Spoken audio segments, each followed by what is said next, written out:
ಮಳೆಯಿಂದ ಮನೆ ಕಳೆದುಕೊಂಡ ಕುಟುಂಬಗಳನ್ನು ಭೇಟಿ ನೀಡಿದ ಶಾಸಕಿ ನಯನ ಮೋಟಮ್ಮ. ಚಿಕ್ಕಮಗಳೂರು ಜಿಲ್ಲೆಯ ಮೂಡಿಗೆರೆ ತಾಲೂಕು ಬಣಕಲ್ ಹೋಬಳಿ, ಕಸಬಾ ಹೋಬಳಿ ಹಾಗೂ ಗೋಣಿಬೀಡ್ ಹೋಬಳಿ ಭಾಗದಲ್ಲಿ ಭೇಟಿ ನೀಡಿದ ಶಾಸಕಿ ಕಳೆದ ಒಂದೆರಡು ವಾರದಿಂದ ಎಡಬಿಡದೆ ಸುರಿದ ಗಾಳಿ ಮಳೆಗೆ ಮಲೆನಾಡು ಭಾಗದಲ್ಲಿ ಮನೆ ಕಳೆದುಕೊಂಡ ಕುಟುಂಬಕ್ಕೆ ನೆರವಿಗೆ ನಿಂತ ಶಾಸಕರು ಶೀಘ್ರದಲ್ಲೇ ನೆರೆ ಪರಿಹಾರ ನೀಡುವುದಾಗಿ ಭರವಸೆ ನೀಡಿದರು. ತಾಲೂಕಿನ ದಂಡಾಧಿಕಾರಿಗಳು, ಕಂದಾಯ ಇಲಾಖೆ ಎಲ್ಲ ಅಧಿಕಾರಿಗಳು ಹಾಜರಿದ್ದರು. ಸ್ಥಳೀಯ ನಾಯಕರುಗಳು ಸಾಥ್ ನೀಡಿದರು.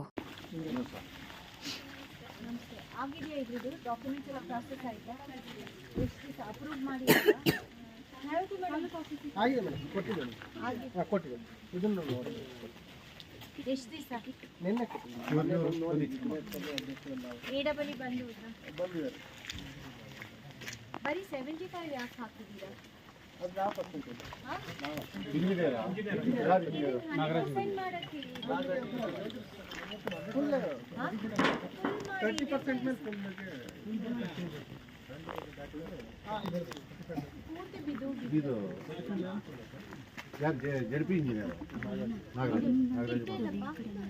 ಪ್ರಜಾ ಭಾರತ ನ್ಯೂಸ್ ಸದಾ ನಿಮ್ಮ ಸೇವೆಯಲ್ಲಿ.